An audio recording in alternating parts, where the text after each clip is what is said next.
Assalamualaikum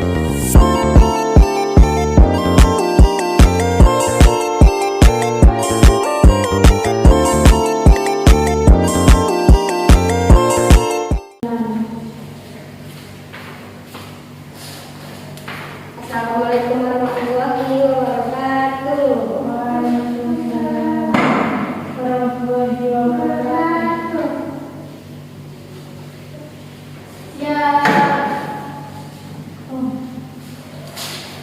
ucapkan salam. Assalamualaikum warahmatullahi wabarakatuh. Waalaikumsalam warahmatullahi wabarakatuh. Boleh duduk. Baiklah anak-anak, sebelum kita mulai pelajaran kita hari ini, kita mulai dengan membacakan doa. Ada yang mau memimpin doa untuk hari ini? Silakan dari. Sebelum belajar, marilah kita berdoa. Doa dimulai. Doa selesai. Apa kabar anak-anak ibu? Alhamdulillah, luar biasa. Allah. Semangat ya belajarnya. Ya, Ibu. Oke.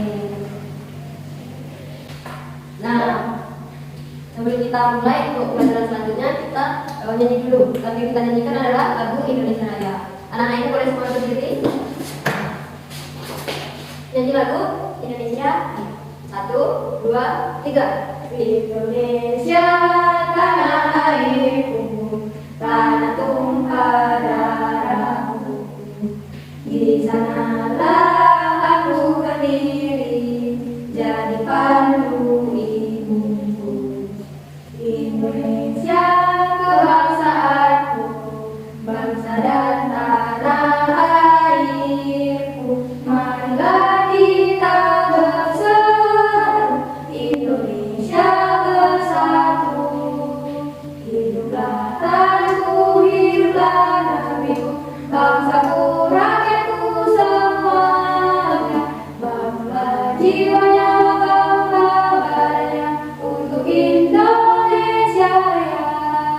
Indonesia Raya, merdeka, merdeka, tanahku, negeriku yang ku cinta. Indonesia Raya, merdeka, merdeka, hiduplah Indonesia Raya.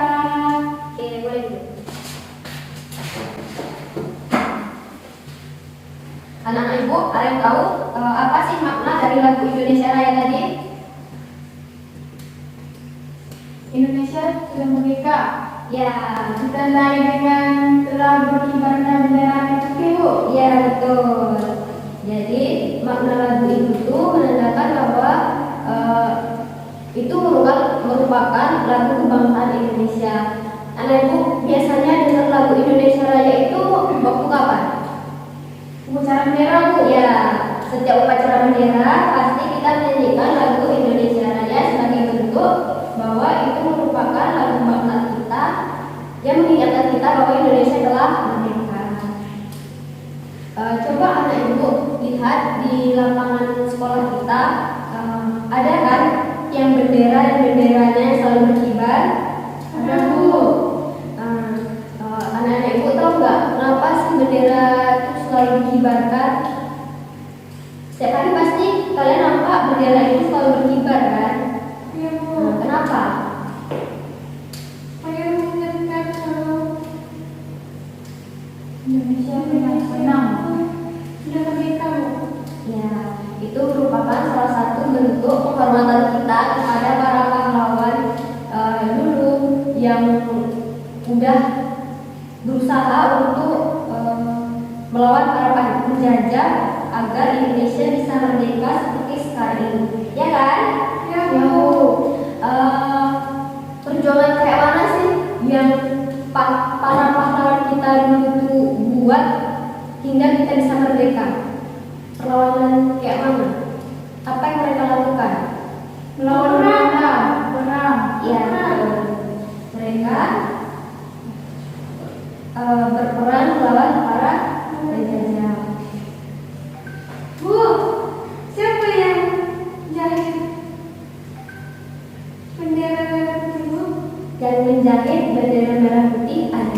Tahiti Mary. Yang menciptakan, ada yang tahu yang menciptakan? Siapa Bu? Yang menciptakan lagu Indonesia adalah W.R. Supratman. Nah, tadi kita sampai ke perjuangan seperti apa sih? Ya kan? Anak-anak ibu tadi menjawab contohnya kayak perang, ya kan? Jadi para pahlawan kita dulu itu tuh memperjuangkan kemerdekaan Indonesia ini dengan melakukan pertempuran. Itu kalau misalnya pertempuran itu kan merupakan perlawanan secara fisik. Contoh dari pertempuran yang dilakukan secara fisik itu tuh misalnya kayak ada pertempuran 5 hari di Semarang, ada pertempuran Medan Area. Itu merupakan contoh pertempuran atau perjuangan yang dilakukan oleh pahlawan kita dulu menggunakan fisik. Lalu selain peperangan atau yang mereka ada di terakhir menggunakan cara fisik itu, ada juga perjuangan yang dilakukan dengan cara diplomasi. Ada yang tahu diplomasi itu apa? Diplomasi itu seperti melakukan perundingan atau menarik simpati dari dunia internasional dan menghasilkan sebuah kesepakatan agar Indonesia ini bisa merdeka. Contohnya itu melalui perjanjian-perjanjian yang pernah dilakukan di Indonesia itu seperti ada perjanjian Dinarjati, perjanjian Renville. Nah itu, jadi perjuangan seperti apa yang dilakukan para pahlawan itu ada yang secara fisik dan ada secara non-fisik. Anak-anak ibu tahu nggak negara apa aja sih yang pernah menjajah Indonesia? Jepang, Belanda, Terus Jepang, Portugis Bu. Jepang, Belanda, Portugis. Ada lagi yang tahu? Jadi Indonesia itu pernah dijajah oleh banyak sekali negara. Jadi negara-negara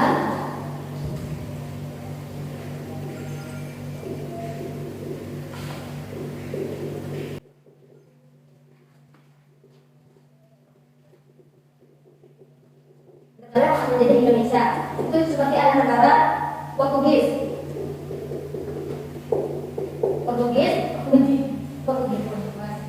itu menjajah di Indonesia dari tahun 1511 sampai 1642. Lalu ada Spanyol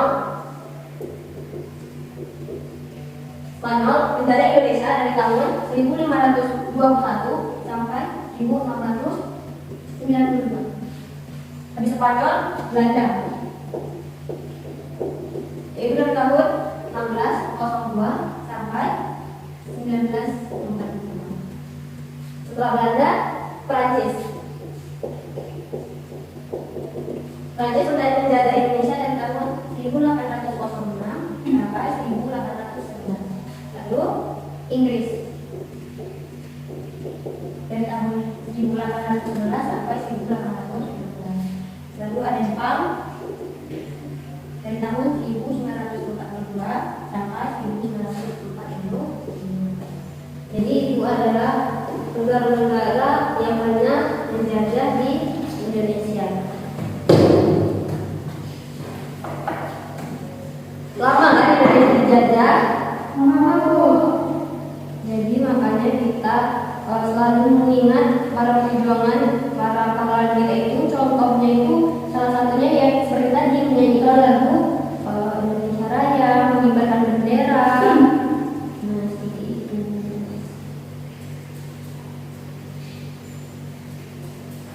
Jadi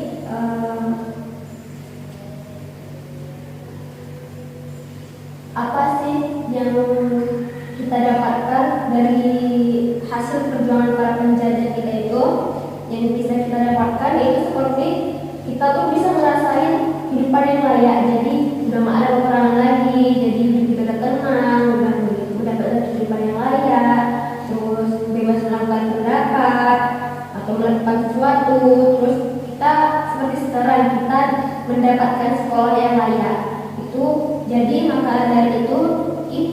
harus selalu mengingat jasa para pahlawan kita. Selanjutnya, untuk pelajaran hari ini kita akan membahas mengenai, jadi pelajaran kita ini kita masuk kepada bab 2. Kita masuk kepada bab 2, yaitu topik kita mengenai sejarah kedatangan bangsa-bangsa asing ke Indonesia, khususnya bangsa-bangsa Eropa.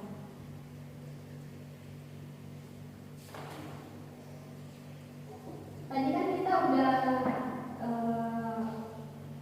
tahu kan negara-negara yang pernah menjadi di Indonesia, terus berapa lama mereka menjajah, terus perjalanan seperti apa yang mereka lakukan dan sebagainya. Jadi sekarang anak ibu bertugas, anak-anak ibu dapat tugasnya secara berkelompok. Kelompok yang terserah boleh dari sendiri. Apa sih tugasnya? Itu tugasnya coba anak-anak ibu buka buku cetak kita halaman 27 sampai 29. Nampak? Nampak Bu? Itu ada kedatangan bangsa-bangsa asing ke Nusantara. Jadi anak-anak ibu minta untuk berdiskusi mengenai peta dan sejarah yang ada di buku itu, yang di buku halaman 27 sampai 29. Empat kan? Empat Bu. Di buku tersebut, kalian bisa perhatikan peta-petanya. Jadi setiap kelompok itu membahas mengenai satu peta. Vina dan Vio satu kelompok. Ya Bu. Kalian membahas mengenai sejarah kedatangan Spanyol ke Indonesia. Itu ada gambar yang kedua. Jadi apa-apa aja yang harus dikerjakan. Itu yang pertama, baca dulu kisah kedatangan para bangsa-bangsa asing ke Nusantara. Itu yang di halaman 27 sampai 29 itu ada petanya. Baca dulu. Kalau udah anak-anak baca, setiap anggota kelompok tulis informasi mengenai topik yang kalian bahas. Itu tentang kedatangan Spanyol, kedatangan Inggris, kedatangan Belanda. Bahas sesuai kelompoknya masing-masing. Setelah itu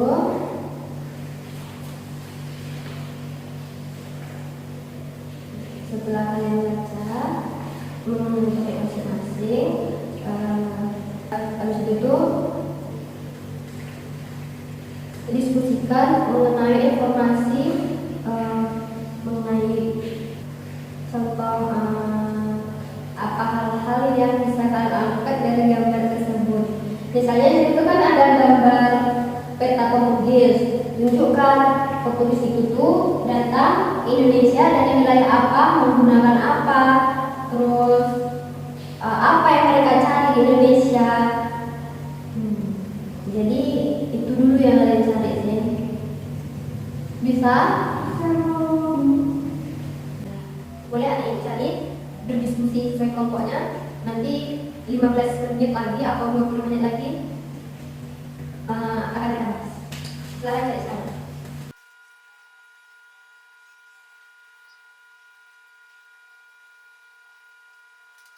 Coba ibu bisa kelompok 2 yaitu Vina dan Tio untuk menyampaikan apa yang kalian dapat dari bacaan kalian tadi mengenai kedatangan bangsa. Oke, bahas tentang hasil yang kalian cari tadi.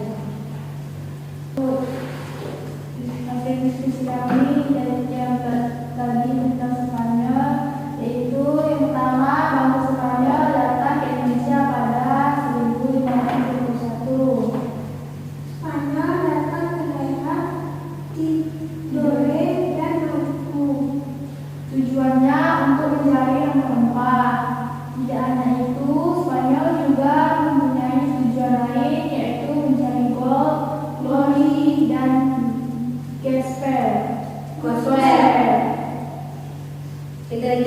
diri. Sejauh. Bagus. Nah, jadi bangsa Spanyol datang ke Indonesia yaitu pada tahun 1521 sampai 1692.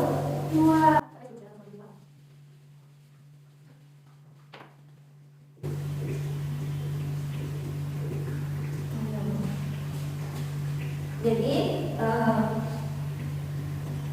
Spanyol ini merupakan negara setelah Portugis yang menjajah ke Indonesia. Sebenarnya tujuan negara-negara asing menjajah ke Indonesia itu sama, yaitu mereka ingin mencari rempah-rempah yang ada di negara-negara yang mereka jajah. Salah satunya Indonesia, karena mereka itu tahu Indonesia ini memiliki banyak sekali sumber kekayaan alam seperti rempah-rempah yang tentunya sangat mereka butuhkan karena di negara mereka itu dingin. Jadi mereka tuh membutuhkan banyak sekali rempah-rempah yang bisa menghangatkan tubuh mereka ketika cuaca di negara mereka itu dingin. Jadi harga untuk rempah-rempah itu sendiri juga sangat mahal. Maka dari itu negara-negara asing itu banyak yang datang dan menjajah ke negara-negara yang memiliki banyak sekali rempah-rempah misalnya. Tapi sama yang kayak anak yang bilang tadi, Spanyol ke Indonesia sebenarnya nggak untuk mencari rempah-rempah aja. Spanyol ke Indonesia itu tuh sambil memiliki tujuan lain, yaitu mencari gold, glory, dan ada yang tahu apa itu gold? Emas, Bu. Ya, gold adalah emas. Tidak hanya emas, gold yang dimaksud di sini yaitu perak, bahan tambang,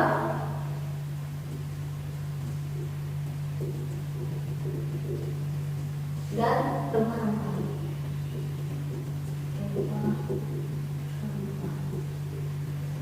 Emas, perak, dan bahan tambang ini kan udah mati. Ini udah dijual kembali. Tapi kenapa sih rempah-rempah ini masuk kepada gold? Karena rempah-rempah ini memiliki nilai jual yang sangat tinggi.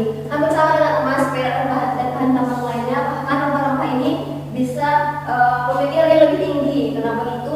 Kayak yang dijelaskan tadi, karena di negara Eropa itu cuacanya sangat dingin dan di sana itu jarang sekali ada daerah-daerah yang bisa ditanami rempah-rempah seperti Indonesia. Karena di Indonesia ini daerahnya subur, maka banyak sekali tumbuhan-tumbuhan itu yang bisa ditanami seperti rempah-rempah. Oleh karena itu rempah-rempah ini termasuk ke dalam gold karena memiliki nilai jual yang sangat tinggi. Yang kedua ada glory. Itu apa itu glory? Glory itu seperti kemenangan. Jadi seperti kemenangan, kejayaan, dan kekuatan.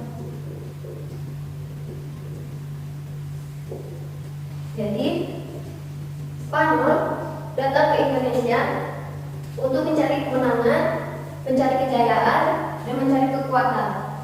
Mereka mengumpulkan banyak sekali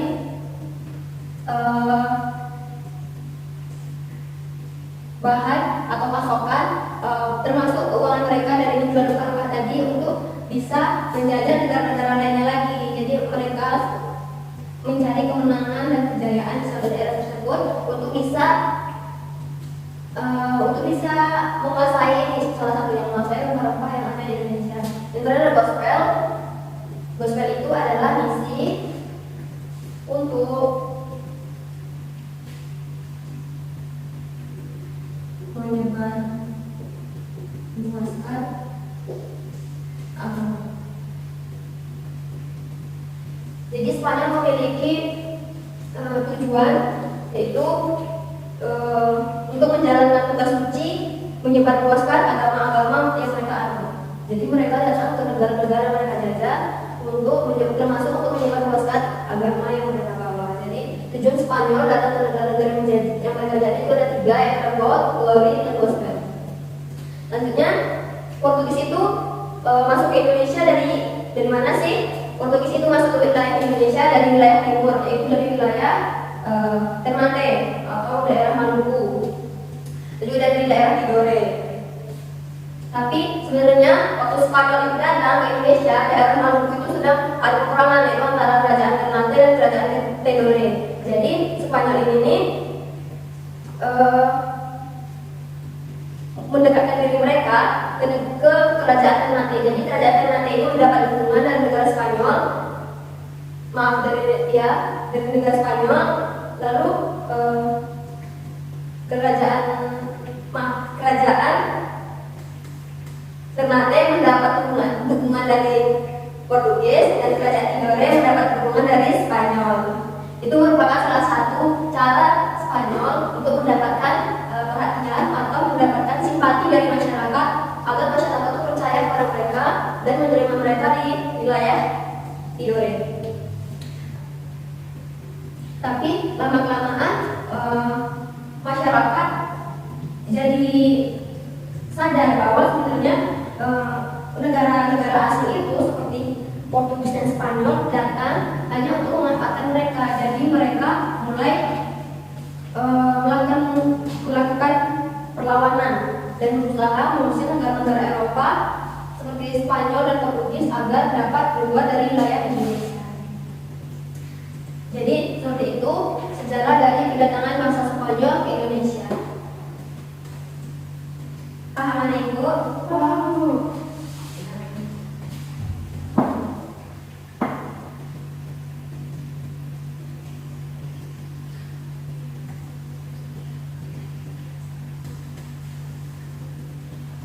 Negara apa yang menjajah Indonesia dengan waktu yang paling lama? Negara yang menjajah Indonesia, Jepang menjajah Indonesia hanya 4,5 tahun. Sebelum Jepang menjajah Indonesia, negara apa yang menjajah Indonesia? Belanda. Tadi udah dibahas kok berapa lama Belanda menjajah Indonesia. Belanda itu menjajah Indonesia dari tahun 1602 sampai 1942.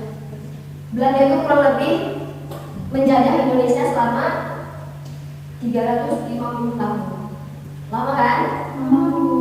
Mereka di Indonesia itu membentuk berbagai macam cara untuk bisa dapat menguras habis kekayaan yang ada di Indonesia. Contohnya, Belanda itu pernah membentuk VOC. VOC itu merupakan serikat dagang yang mereka bentuk, yang dimana VOC itu dia merupakan organisasi yang melakukan perdagangan misalnya tentang rempah-rempah tadi itu tuh. Jadi itu adalah VOC yang menghandle semuanya. Selain itu, Belanda juga pernah melakukan tanam paksa atau kultur stem cell. Jadi Belanda melakukan sebuah tanam paksa. Rakyat di Indonesia itu tuh dipaksa untuk menanam kekayaan alam seperti rempah-rempah, dan nanti Belanda membeli rempah-rempah tersebut dengan harga yang sangat murah.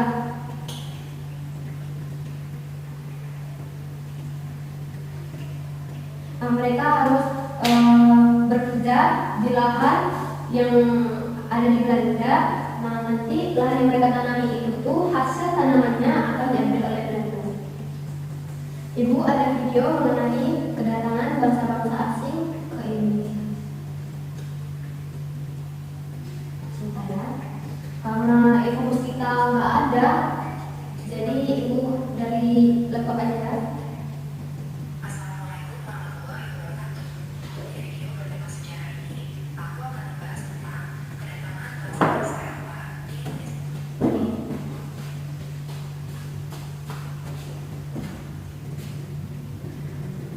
Anak bisa nampak?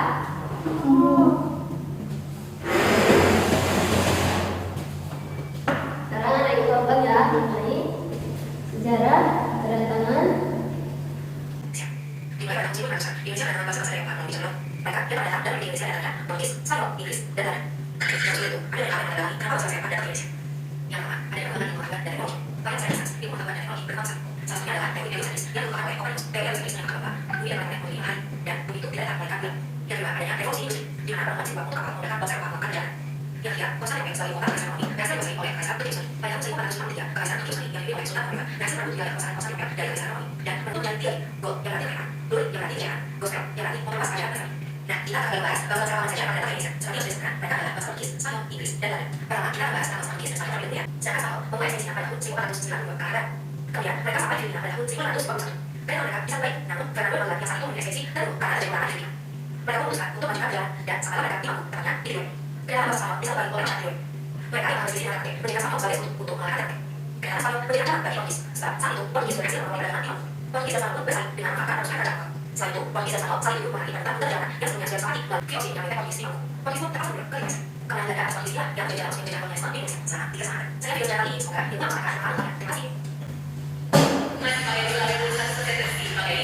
Nah, itu merupakan cerita dari sejarah kedatangan bangsa-bangsa asing, khususnya bangsa-bangsa Eropa ke Indonesia.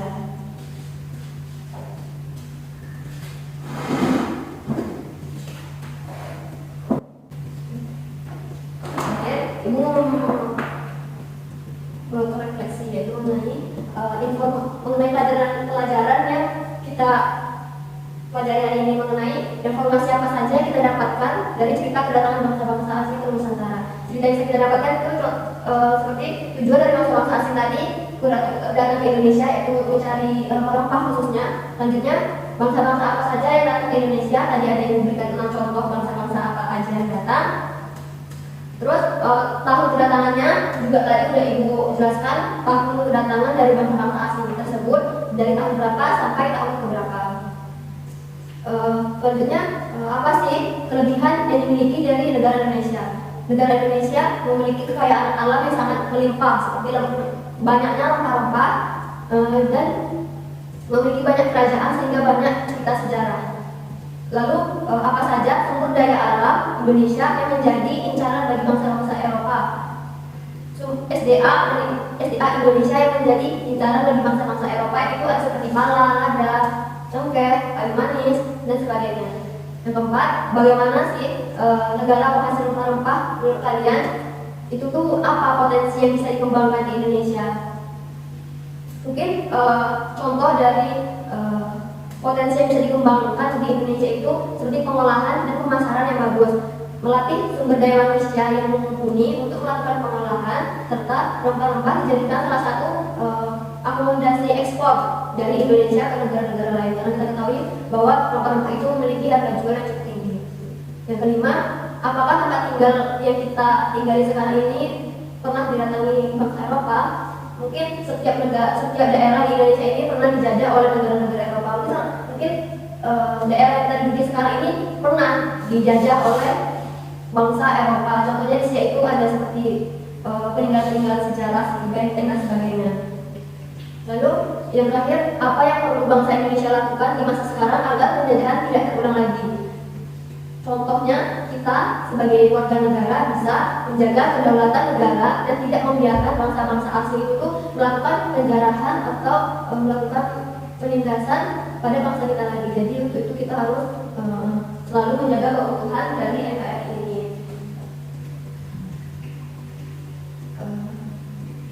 Kemerdekaan yang kita peroleh sekarang ini tidak lepas dari perjuangan para pahlawan kita dan para masyarakat dahulu yang berusaha keras untuk dapat meraih kemerdekaan agar kita bisa mendapatkan kehidupan yang layak seperti sekarang. Oleh karena itu, kita sebagai anak bangsa harus selalu mengingat jasa para pahlawan kita dulu.